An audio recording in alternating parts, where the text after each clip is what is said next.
Hello, everyone. Welcome to Million Marker Live, second time this week. My name is Jenna. I'm the founder and CEO of Million Marker, and today we're going to discuss about eczema, toxic chemical exposures, eczema, and eczema in children. And Million Marker is the only direct-to-consumer test allowing people to understand their hormone-disrupting chemical exposures like BPA and phthalates. There have been research showing that these chemicals actually cross the placental barrier. So that means if mom gets exposed, their kids are most likely to get exposed too. And we have seen also a linkage between these chemical exposures and development of eczema in children. That's why we're super excited today to have a holistic pediatrician joining us who has her own Eczema Transformation Program, and that's Dr. AnaMaria Temple. So if you're interested in learning more, enrolling in her Eczema Transformation Program, or would like to enroll your kids, check out our LinkedIn bio and then tap the post promoting this Instagram Live. So let me see if she's here and then invite her.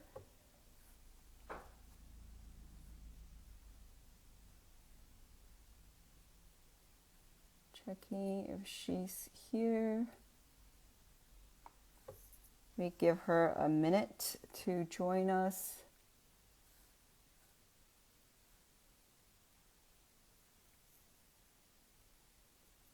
So, looks like she's not here yet.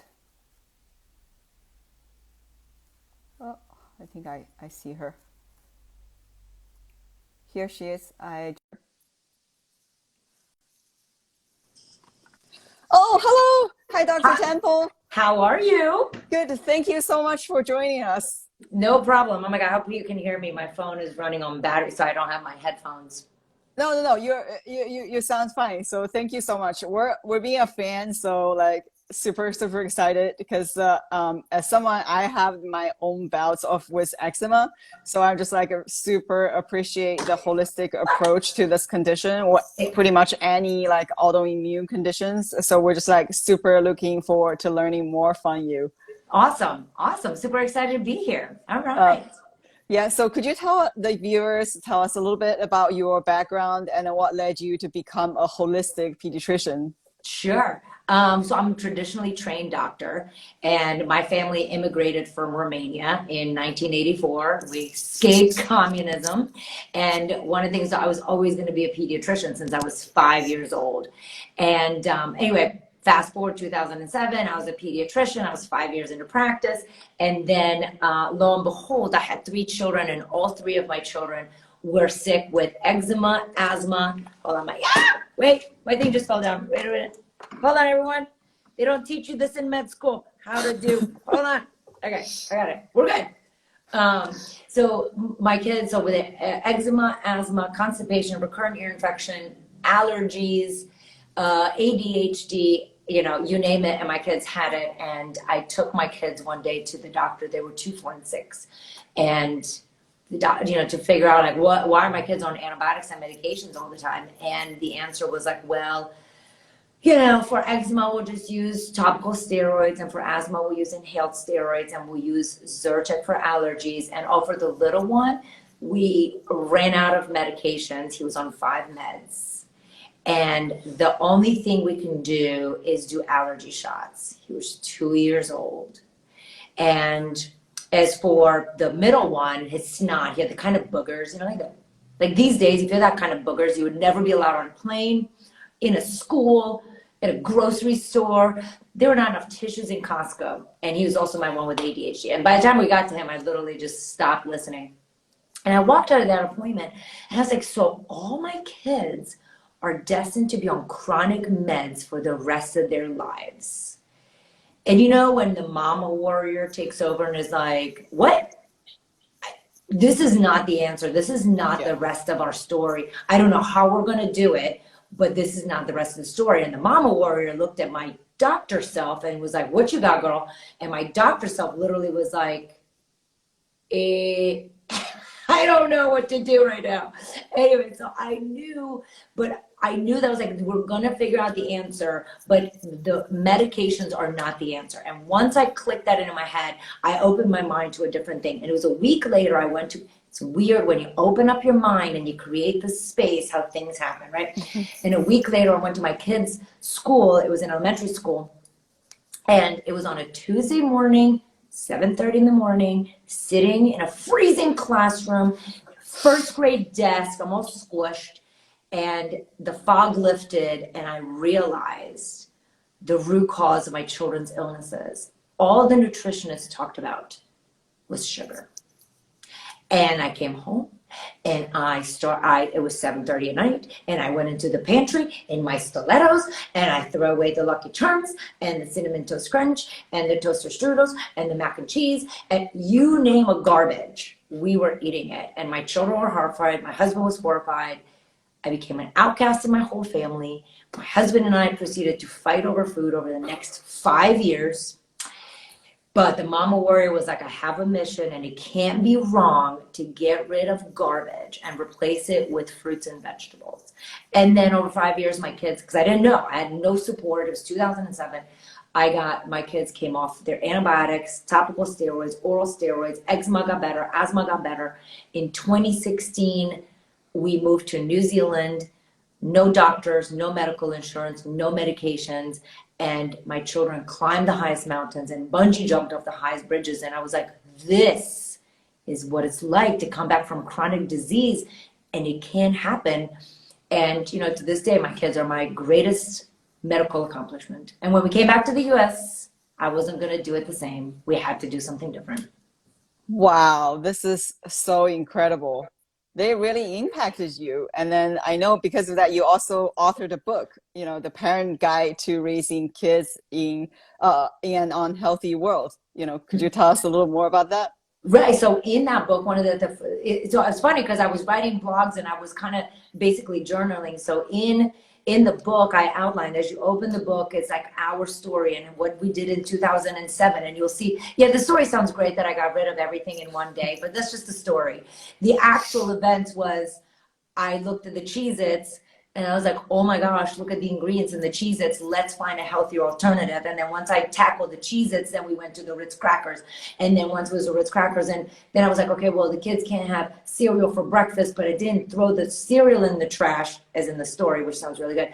I actually started giving my kids smoothies with fruits and vegetables. And over time, the smoothies got bigger and the cereal got smaller. And then at one point, it was just rotting in the pantry. So I prefer the crowding out method. Like, let's fill our children's bodies with amazing nutrition, not say no until it's like, it naturally becomes, so my kids don't eat Doritos anymore, right? They don't drink soda and they're in college. And, of course they're going to eat some garbage, obviously. But, over time, we're able to reach such a much better place where like 90% of the time in the house, they're eating such a great diet. And really over time, even when they went out, they had less and less. I still have one that whenever he goes out, he eats complete garbage, but whatever.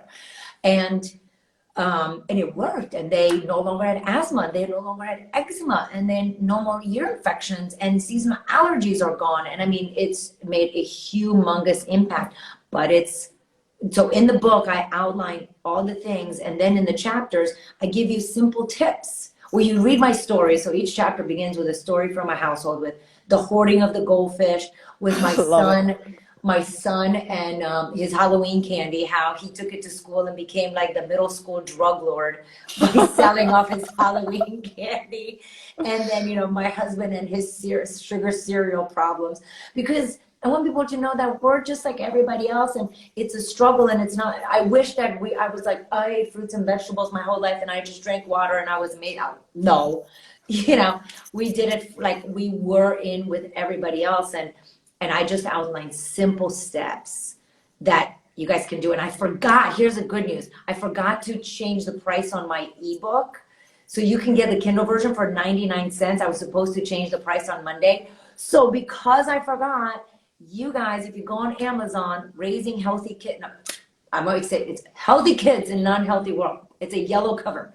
If Why don't I have a copy with me right now? I don't know. So Healthy Kids in Unhealthy World. If you guys go to Amazon right now in Kindle, it's 99 cents because I have too many things going on. I forgot to change the price. So 99 cents. You can grab your copy today. That's amazing. That's like a really awesome resource and it's extremely affordable. And in nutrition, we also talk like, you know, your taste buds actually change like every 18 days. You know, like if you actually consume like a really, really healthy, nutritious diet, then your taste buds will actually adapt and you will find like unhealthy food actually it's not as tasty. So it's like you're not only like cured your kids, you know, chronic condition, you really set them up for like a whole lifelong healthy habits and, you know, lifestyle. This is so incredible. Right. And it's, you know what, and I say the same thing to my patients. And one of the things is like, well, when we eat Doritos, I'm just going to beat up on Doritos, but when we eat Doritos, our taste buds, we create taste buds that love Doritos. We welcome gut bacteria that loves Doritos. And the gut bacteria send signals to our taste buds and say, please eat more Doritos. The broccoli eating bacteria and taste buds don't exist. So we expect kids that eat Doritos and Pop-Tarts and Cinnamon Toast Crunch, which were my kids, to love broccoli. And then we're like, they're picky. I'm like, well, they literally have no taste buds to appreciate broccoli. And it's like the continuous exposure to different vegetables that then creates bacteria that eat the broccoli, that send taste signals to the taste buds and go, huh. So over time, over about like 2-3 month period, the broccoli that tasted so bitter suddenly is not so bad, suddenly tastes good. But it takes a lot of effort because the food industry spends gazillions of millions of dollars, right, on the processed foods. And somebody in a lab is like, how to make the chip that at the end of the bag, you think of the next chip, right? Yeah. Mother Nature's like, here's a tomato. Good luck, kids. You know what I mean? So, and we're like surprised by it. I'm like, we know. It's like, oh my gosh, it's going to take efforts to reduce the processed food bacteria in our kids' bellies and replace it with healthy plants. Yeah, absolutely. And then one of your specialty, obviously, today we're talking about eczema, is the Eczema Transformation Program. You know, could you please give us like a viewers a quick overview of, you know, what eczema is? What are some symptoms of eczema? Yeah. So eczema, unfortunately, has become a super common issue. It used to be 1 in 15 kids in the 1970s, and now it's 1 in 5. And in some populations, it's 1 in 2. That's 50%. And, you know, a lot of times people hear like, oh, well, you know, eczema is just a normal part of childhood. They'll outgrow it. So before we get to that, eczema is a red, itchy, scratchy patches on your kids' cheeks, not because they went outside, but they go outside and 3 days later, they still have red chapped cheeks. They have little red round spots on the side of the cheeks, their chin. So in babies, the face, the neck, and the head are usually most common. As we get older, it's the inner arms and the back of the legs and our ankles that become an issue. And it could be quite a debilitating problem. It's itchy, it's scratchy, it's irritable. The kids are irritable and everybody's like, oh, eczema is a skin issue. Eczema is a full body issue. The organ of the skin does not live in a bubble. It's part of a whole, right? It's connected to our lungs and to our heart and to our brains. So a lot of times in our eczema transformation program, when the kids' skin gets better, their mood gets better, their anxiety gets better, their tantrums get better, because the inflammation you see on the outside is actually on the inside. And eczema is the tip of the iceberg. So it gets downplayed in traditional medicine. And that's what I learned too. So I'm not blaming anybody. But in traditional medicine, we're told, oh, they outgrow it and they'll be fine. And then at the same time we go, oh, but it's part of the allergic march, which means you get eczema, then you get asthma, and then you get seasonal allergies and food allergies. And then comes anxiety and ADHD. It's just like, and the eczema recovers, the eczema goes away, and suddenly 2 years later, your kid has asthma. And suddenly they develop seasonal allergies. And I have adults who are like, when I tell the story, they're like, oh, my eczema was gone and I seem to have grown my asthma, but now I'm plagued by anxiety. And I'm like, yeah, because it's like, but we think because it goes away from the skin that it's like, doo-doo. I love treating eczema because you see the issue on the skin. Yeah. And then when they get better, you see the issue go away. And when we treat eczema and the issue goes away, we have healed asthma, seasonal allergies. I can't tell how many people are like, oh, well, my husband's seasonal allergies got better because everybody was on the plan. You know, my husband's migraines got better. I lost 35 pounds when I couldn't lose weight because it's all inflammation. So eczema is inflammation at our core. And for a lot of kids and a lot of babies is because of what they experience in utero, mom's diet in utero, stress in utero, medications. You know, Tylenol is a big culprit of eczema, which, you know, and people go, well, you know, when you Google causes of eczema, it's environment, cold, dust mites, dogs, right? And you go, what's talking about Tylenol? Google. Does Tylenol increase the risk of eczema? Mind blown. Does Tylenol increase risk of asthma? In Google. Mind blown. You're like, wait, because you didn't search it correctly. We often search, you know, like causes of eczema, and it's the Google algorithm tells us what to put in. Antibiotics are a huge risk factor for eczema. So are antacid medications. Like if babies have Zantac, Prevacid, Pepcid when they were little because they're refluxy, that damages the gut and predisposes to eczema. So those are a couple of things that I see a lot of, and a lot of root causes. And of course, I talked about maternal stress during pregnancy, huge, underplayed, underrecognized. Wow. So they are pretty much all connected. I also saw someone ask about, you know, different skin condition, dermatitis. And then, you know, one question we thought about is, you know, skin condition also have psoriasis, impetigo, and then many other ones. So what are the difference between these conditions compared to, you know, eczema? Right. So it's, you know, in the traditional model, they will like split hair, like, and then eczema is this, and then psoriasis, autoimmune with this. And then, you know, and I'm like, but it's all inflammation. If your skin is red hot lava, you know, we're so trained by the insurance companies, and, you know, again, medicine is like, must be psoriasis. And therefore you take, you know, this medicine, and then it's eczema, so we don't put steroids. But if you look at the root cause of all of it is inflammation in the gut and imbalance of our gut microbiome and skin microbiome.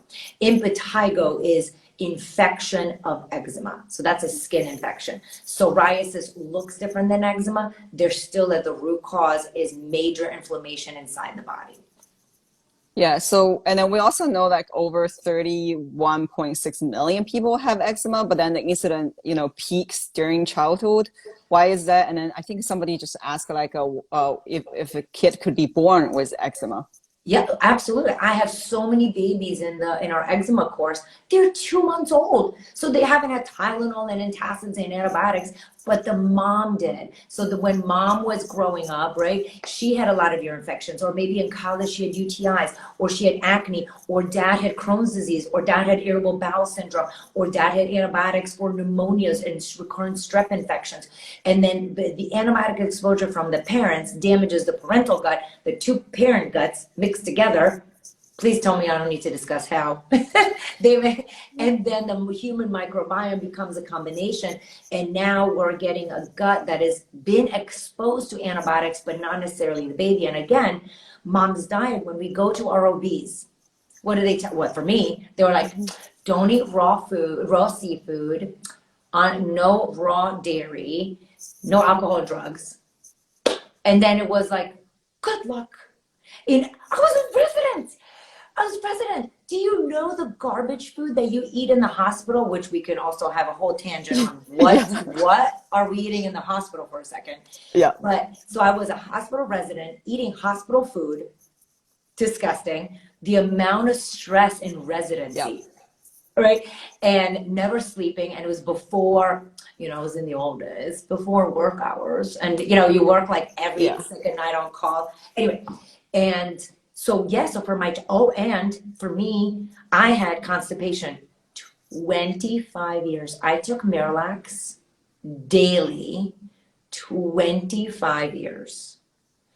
If you guys don't think that damages the body, so when we look at like, oh, how did your kids come out like that? I'm like, well, those things, all my kids didn't stand a chance. And then my daughter was born via C-section. So as she came out into the world, and she's my sickest, she was the one with eczema, asthma, recurrent ears, sinus, croup, constipation. And she was my C-section because when we have a C-section, that's major abdominal surgery, and we need antibiotics so the mama survives. So sometimes we need antibiotics, no discussion. But we were never taught like, oh my gosh, your child was exposed to antibiotics as she's coming out through the, you know, through the C-section. These are the things we should do so we can help prevent all these chronic illnesses. Yeah, makes sense. Are there any roles played of genetics or environmental toxins? Oh, genetics, of course, but we hang up our hat on the genetics, right? We're like, well, it's genetic, can't do anything about it. So if we're going to take a takeaway today, we all have the power to change genetics. Genetics are a piece of the puzzle. They're like, yeah, your mom had eczema and dad had eczema. That puts you at 50% of your child having eczema. It's not 100%. It's not 100%. My question has always been like, what can I do for the 50% to not get eczema? So in the world of epigenetics is through nutrition, through decreasing environmental toxins, through gut health. We have the ability to change our genetic story. I keep going like this. I don't know why I go like this, but we can change the genetic story. The genetics don't have to be our answers. That is not, okay, if you have cystic fibrosis, that is like okay. If you have Down syndrome, okay, I can't change that. But we can change the different implications that go along with those things. And in eczema, that is not the rescue story. And environmental toxins are a huge problem.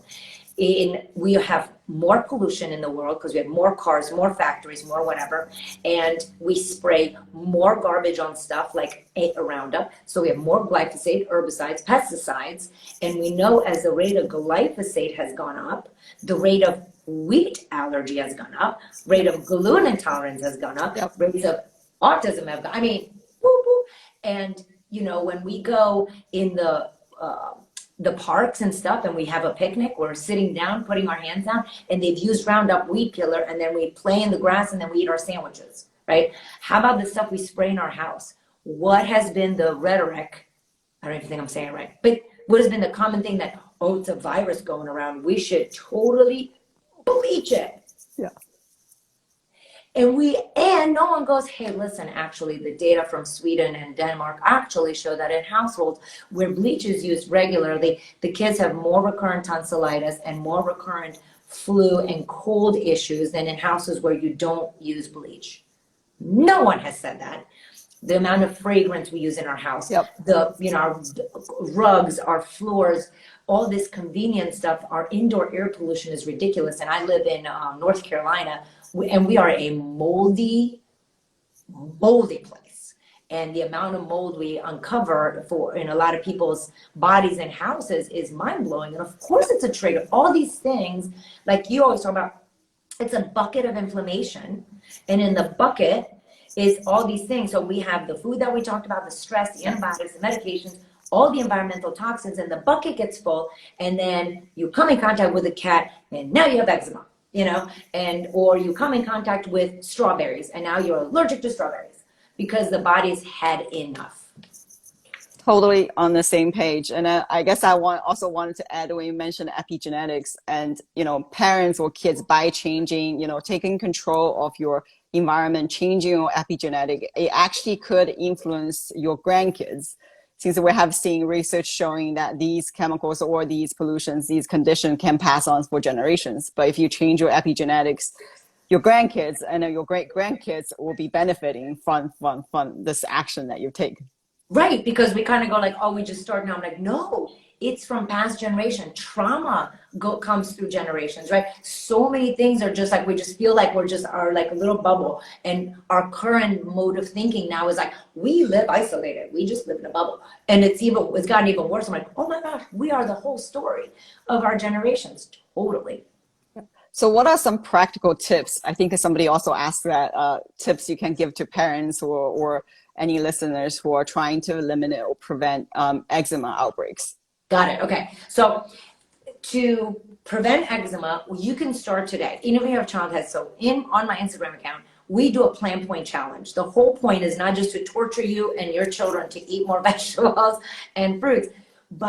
With a plan point challenge, we are building our gut microbiome because a lot of people go, oh my God, supplements are so expensive. I can't afford supplements. I'm like, we don't need supplements to live.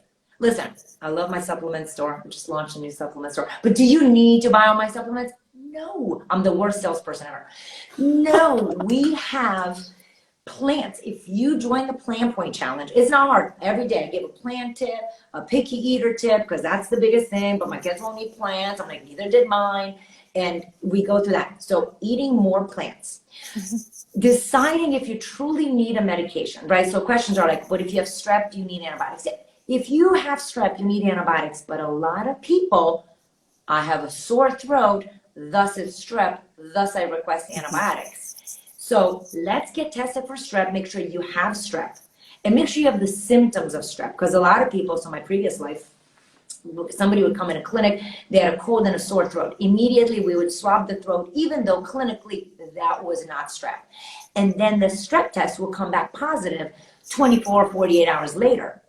That person is a strep carrier. That person doesn't have strep throat. But because we're like swabbing everybody that comes in, because I had 5 minutes to see everybody, now I have a positive strep test. Now I have to, by medical law, have to give you antibiotics because, oh my God, what if you get rheumatic heart disease and now I'm going to get sued, which of course no one's going to, anyway.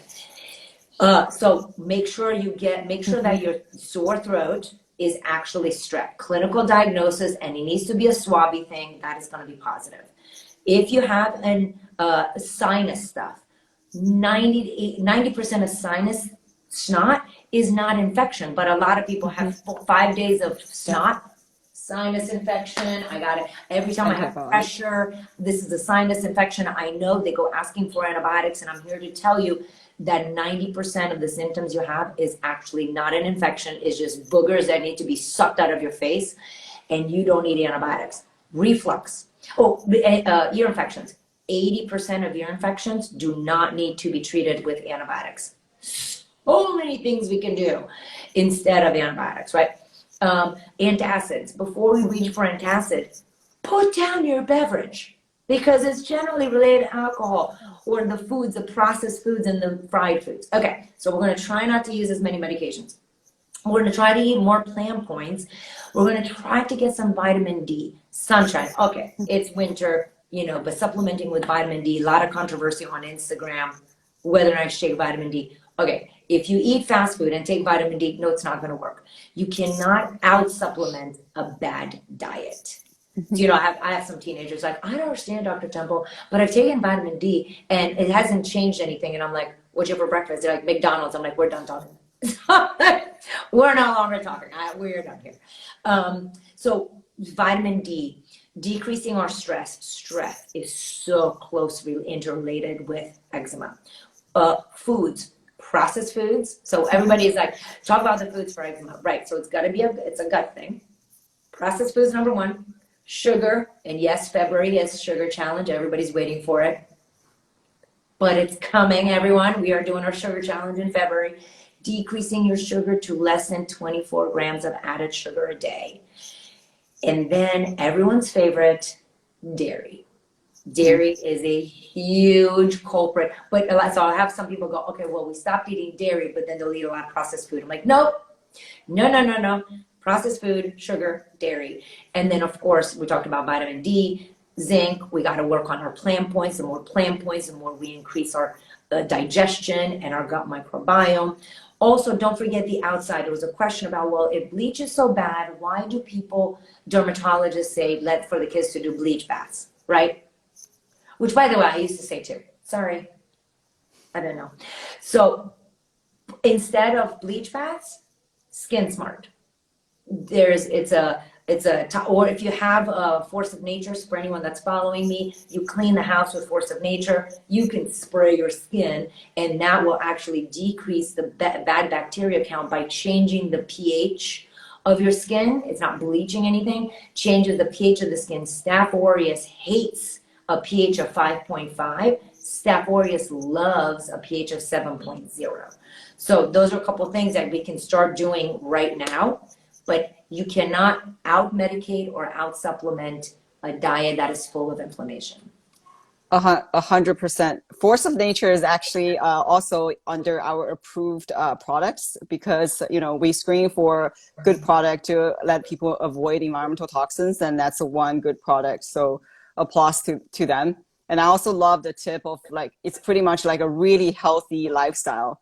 And also by consuming less processed food, less of these bleaching things, you're also decreasing environmental toxins because we have also seen people who consume a lot of packaged food. They're high in BPA, they're high in phthalates, they're also high in paraben. Just Yeah. so many chemicals. So just by doing that, you're already, decreasing, not only you have like healthy lifestyle, but you're also decreasing a lot of these toxin exposures.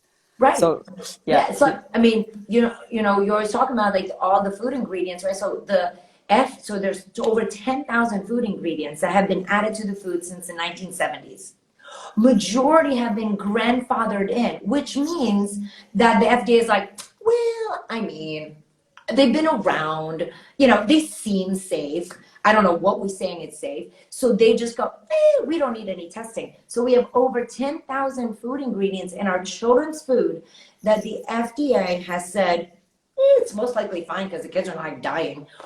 No, you know what? The best quote I heard, we're not living longer. We're dying longer. Oh my God. Right? Yes. If that doesn't scare you. No, the kids are not dying.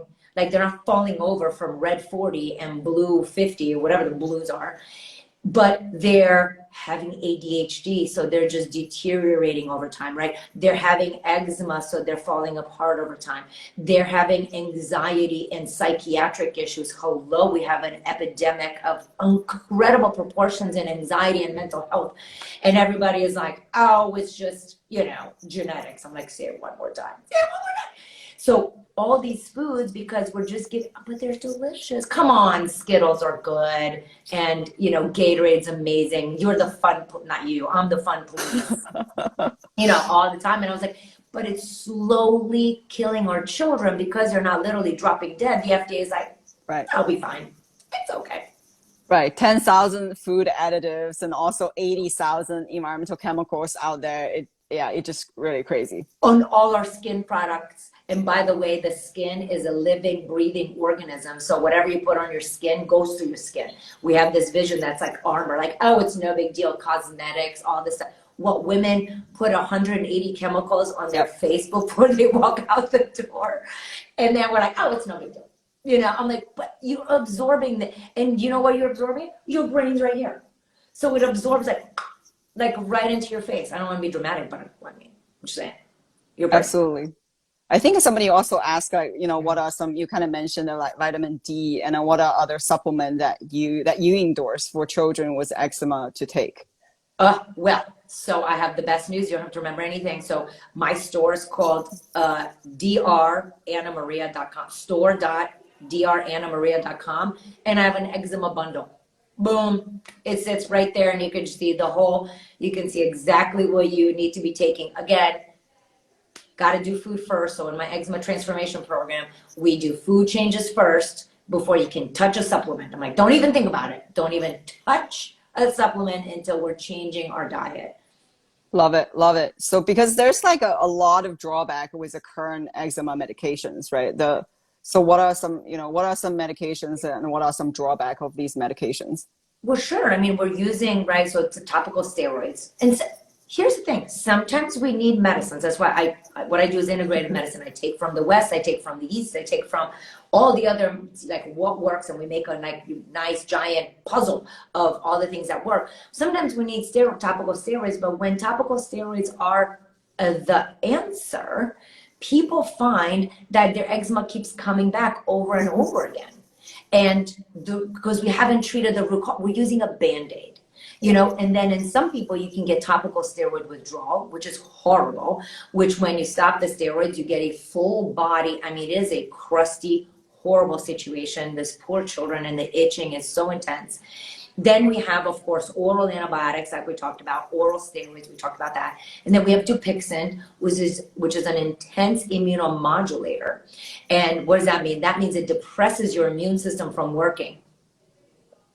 And you're just sitting there like, wait, didn't we say we need an immune system to fight viruses that are all around us? Right.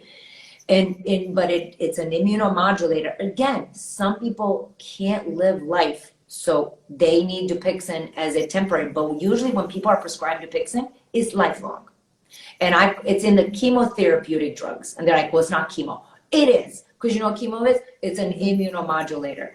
And we're putting 6-year-olds on Dupixent, and it's only been approved for children for 2 years.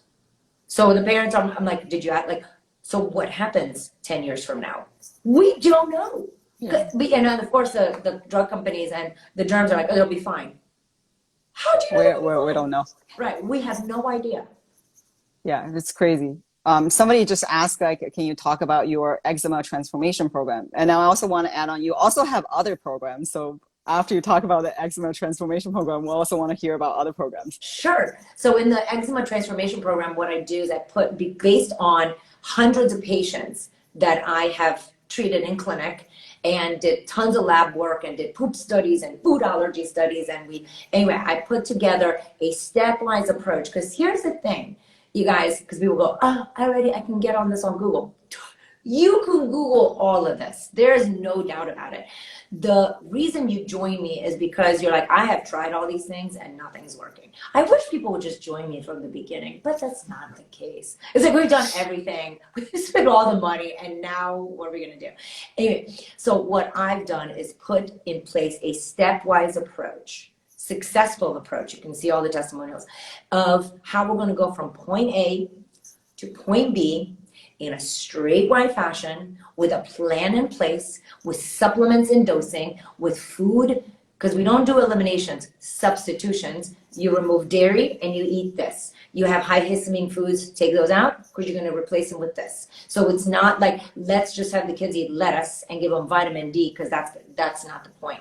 The point is we help you do food substitutions for a better health and for better gut, and we provide you with support, because here's the thing, the number one thing I hear is